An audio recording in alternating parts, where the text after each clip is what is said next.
Bonjour, Jonathan Tabarra, conseiller municipal, vice-président également du comité exécutif de Longueuil.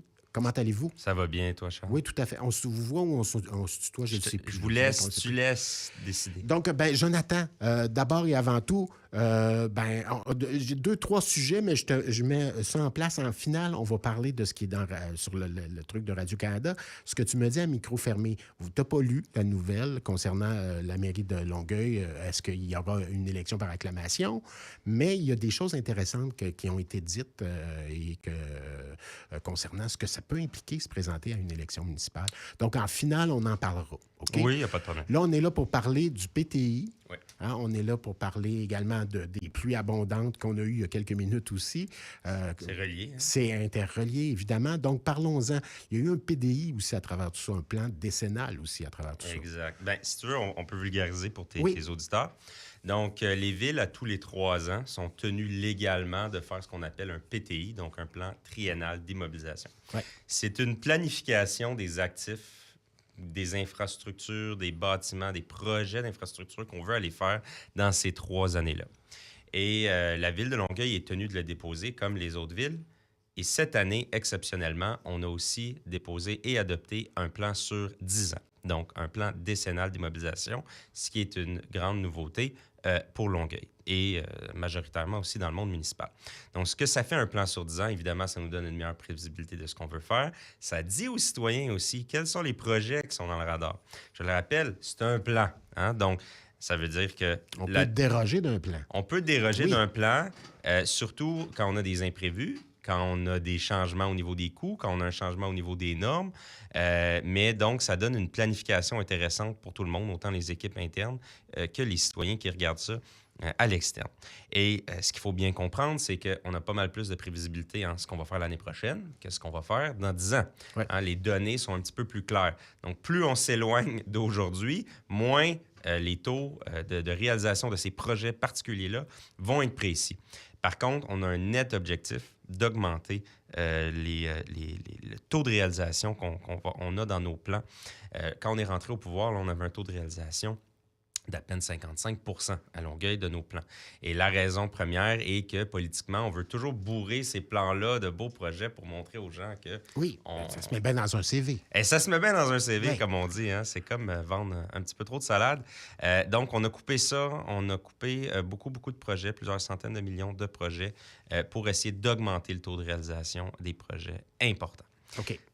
Donc, vous êtes allé à l'essentiel ou vous avez mis un peu d'affaires dans ce plan triennal? On a été raisonnable. Là. C'est Okay. comme papa qui dit on s'en va au maman qui nous dit on s'en va en camping cette année au lieu d'aller à Walt Disney.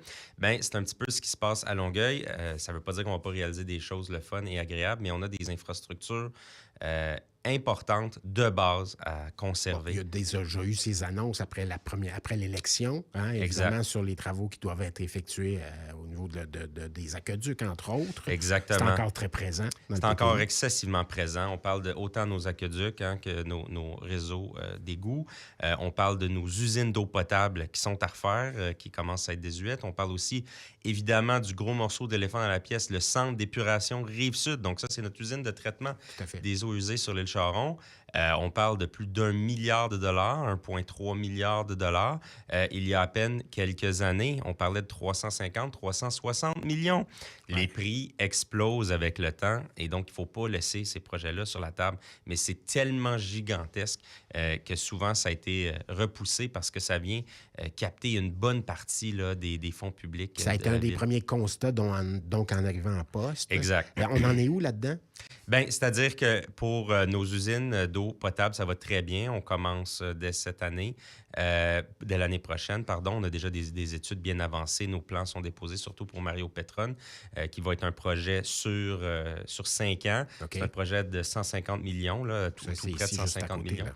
Exact, ici juste à côté. Donc, c'est une reconstruction de l'usine. On va déplacer une partie de la capacité vers aussi l'usine Louise Gravel dans le temps pour permettre du développement là, dans nos villes voisines. À terme, ça va très bien. On a fait beaucoup, beaucoup de progrès dans ces projets majeurs.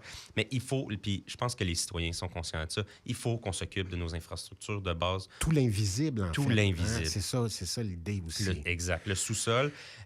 Puis ça veut dire les routes aussi. Hein? 35 du réseau routier à Longueuil sont en mauvais ou très mauvais état. Moi, je fais du porte-à-porte de ce temps-ci, Charles, depuis le mois de mai. On en parlait tantôt, j'imagine. Mais puis les gens nous le mentionnent. C'est ça dont on parle le plus. Ben, c'est un des sujets qui revient. Puis honnêtement, les gens, je les comprends. Puis c'est pas avec hargue ou quoi que ce soit, mais ils le relèvent. Là. Donc, qu'il y a un manque au niveau de l'argent qu'on a mis dans les infrastructures au cours des 10-20 dernières années. Là, il faut rattraper ça. On ne sera jamais capable de rattraper le tout en 4 ans, mais on a fait énormément de progrès. Puis ça veut dire que des fois, il va falloir qu'on laisse un petit peu de projets de luxe sur la table. Comme quoi, par exemple? Le Théâtre de la Ville, c'est un projet de luxe? Non, écoutez, on travaille sur quelque chose au niveau de la culture à Longueuil. Puis c'est-à-dire on va devoir peut-être sortir des sentiers battus, redéfinir certaines idées, tout comme on a pour les espaces culturels, pour peut-être offrir quelque chose d'intéressant aux citoyens. Avec le privé en plein air? Ben écoutez, je vais nous laisser faire nos annonces avec le temps. Là, je te vois aller. Mais c'est pas là que j'allais de toute façon. Parce que je suis très conscient, oui, comme artiste, je suis très conscient que c'est essentiel. Exact. Mais je suis très conscient aussi qu'il y a bien des affaires qui passent avant ça. Ben, il faut boire de l'eau pure, faut que tout ça, il faut que ça marche bien, il faut qu'on soit en santé et il faut qu'on se déplace du point A au point B de belle façon. Exact. Faut pas s'empoisonner d'abord. Okay. Puis il faut qu'on ait des routes fonctionnelles, mais évidemment, on ne laissera pas la culture de côté. Je pense qu'on est une administration qui a fait beaucoup pour la culture puis qui va continuer de le faire. Évidemment, on peut peut-être pas se promettre des beaux luxes comme on le voudrait là, demain matin, mais c'est le genre de choses sur lesquelles on travaille. Avant vous autres, ce que j'entends aussi de ce que tu me dis, Jonathan Tabarras, c'est qu'avant vous autres, on a plus mis dans ce qui paraissait? On a plus mis d'argent dans ce qui paraissait? Je pense que parfois, puis tout dépendant du contexte, parce que je veux pas blâmer les gens qui étaient là. C'est pas une question de blâme, mais c'est un constat. Oui, aussi. c'est un constat. C'est-à-dire qu'il y avait des données, eux, là, où ils ont pris des décisions. Comme quoi, par exemple? Bien, c'est-à-dire que peut-être qu'on a mis un petit peu moins d'argent. Les gels de taxes, là, à la base, là, c'est une très mauvaise idée parce que ça nous amène dans des situations comme aujourd'hui, on a des déficits majeurs dans nos infrastructures. Donc, couper, par exemple, les programmes de réfection des rues. Hein? Donc, on a gelé les budgets de réfection des rues pendant de nombreuses années pour pouvoir promettre des gels de taxes, entre autres. Bien, ça, c'est le genre de choses qu'on ne fera pas. Donc, les gels de taxes, c'est fini. On veut des taxes prévisibles qui vont être stables pour les citoyens. Donc, pas qu'il y ait des surprises dans 10 ans où il va falloir augmenter leurs taxes de 15 %. C'est pas ça l'objectif. On veut que ce soit des stables, prévisibles et fiables dans le temps pour qu'on protège leurs actifs. Hein? En même temps, c'est une réponse que vous avez pu. Si, bon, on a vu les pluies de fin de semaine, il y a des inondations. Oui. Si on appelle à la ville, on dit les taxes augmentent. Autrefois, vous pouviez dire, oui, mais les taxes baissent, si tu veux, les services baissent aussi. Là, on ne peut plus dire ça. Les taxes augmentent. Puis si ça va mal, qu'est-ce qu'on fait? Bien, c'est-à-dire, les taxes augmentent. C'est pas en une année d'une petite augmentation de taxes qu'on peut régler des 30 ans ou 40 ans de sous-investissement. Je le conçois très bien, mais rapidement comme ça, quand l'eau monte, puis tu dis quelle aide que j'ai, puis c'est tout croche, puis ça fonctionne tout croche, puis c'est parti pour être comme ça pendant encore bien longtemps, il y a quelque chose qui nous questionne. Bien, absolument, puis c'est correct. Puis j'invite les gens à regarder notre stratégie de résilience aux fortes pluies, nos plans d'action à ce niveau-là, puis de voir l'ensemble des projets qu'on a au plan triennal d'immobilisation et au plan décennal d'immobilisation par rapport au maintien et à l'amélioration de nos infrastructures existantes. Davantage de parcs éponges, de trottoirs Absolument. végétalisés aussi. Il y en aura davantage? Bien, on parle évidemment de l'amélioration de nos aqueducs, de nos infrastructures aquatiques. D'abord, on le sait, ça fait des surverses, du traitement non nécessaire de certaines eaux, autant usées que potables. On a aussi, évidemment, oui, absolument, on est dans la construction de bassins de rétention. Tous les parcs qu'on va faire là, à l'avenir. Bassins et parcs éponges. Bassins, parcs éponges, que ce soit des endroits végétalisés aussi. Mais donc, on repense l'ensemble de nos infrastructures pour être capable d'absorber l'eau. Mais je reprends une expression qu'on dit, on peut verser une piscine dans un verre d'eau, essayer d'agrandir le verre d'eau, ça absorbera pas l'ensemble de l'eau de la piscine. On a des quantités de pluie maintenant sur un court échéance qui sont... C'est plus une fois par... Les pluies centenaires vont devenir annuelles. Et donc, nos infrastructures... En un après-midi, en 1 heure, on a eu l'équivalent d'un mois. Ben oui, exactement. Dimanche Là, tu sais, comme après-midi, dimanche, ça a on été a eu ça. 43 mm là, de mémoire. 70. 70, ça Oui, c'est. Moi, j'ai à les Montréal. compteurs de l'aéroport de OK. Saint-Hubert. Fait qu'à Montréal, tout à fait, hein, tout dépendant Ouais. d'où l'inondation est centralisée, mais ça peut avoir des impacts majeurs. On s'en est tiré relativement bien à Beaucoup Longueuil cette fois-ci. d'inondations à Longueuil pendant le week-end. Il y en a eu, oui, il y en a eu, malheureusement. On peut On a eu. chiffrer On a eu 80 signalements, 80 signalements. mais au niveau des inondations du sol, je pense qu'on est autour d'une quinzaine. Là. OK. Dans quel secteur principalement? On parle du secteur, excuse-moi, je vais ressortir les chiffres que j'avais.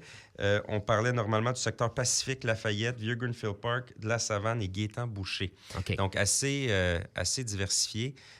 Puis pourquoi je regarde les secteurs, c'est que ça varie tout dépendant de chaque inondation et de la concentration des pluies.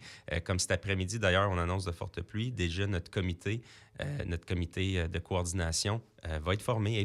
Les équipes sillonnent les rues, débouchent les aqueducs, débouchent les trous d'hommes. Les égouts pour s'assurer du meilleur déversement possible. Mais il n'y a rien de miraculeux là-dedans. Nous, comme citoyens aussi, on a des gestes à poser parce que ce ne sera plus jamais la même ball game. Non, hein, tout qu'on à se fait. le dise. Là. Donc, étanchéifier nos maisons, penser autrement des entrées en pente. Peut-être pas la meilleure idée au monde. Il y a des choses à faire, évidemment, puis il y a des sous. Est-ce qu'il y a de l'accompagnement prévu éventuellement à cet égard-là? Mais c'est pour ça qu'on a fait... Autre que des trucs sur le site de Longueuil? Oui, ben, c'est pour ça qu'on a fait le Protéger votre résidence des fortes pluies. Là. C'est un petit document J'ai que ça je t'ai ici donné en en main, entrée oui. en ondes. Évidemment, c'est un travail collectif. Hein? Donc, on essaie de travailler ensemble, citoyens et la ville, pour essayer de minimiser les impacts des fortes pluies.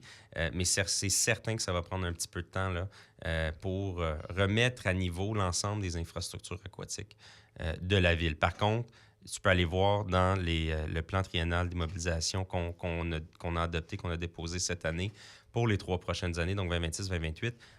Une bonne quantité des sommes disponibles s'en va dans nos aqueducs, dans nos égouts, dans la réfection de nos usines, dans l'amélioration de nos infrastructures, nos bassins aquatiques, nos parcs éponges. Je te le dis, c'est vraiment le nerf de la guerre pour les prochaines années. On s'en va protéger les actifs des citoyens. Avant le dôme, avant un dôme qu'on aura éventuellement. Avant des bonbons. Sébastien, la nouvelle Jonathan. Je dis Sébastien. Pas de Jonathan. problème. Je mélange ces deux. Ma noms. mère a dit la même chose. C'est le T au milieu qui vient me chercher. Donc, Sébastien. Jonathan Tabarra. Il y avait sur le site de Radio-Canada ce matin cette nouvelle qui posait la question à savoir, est-ce qu'il y aura élection, est-ce qu'il y aura une mairesse de Longueuil élue par acclamation? On pose la question. Et à micro fermé, bon, tu n'avais pas lu le papier.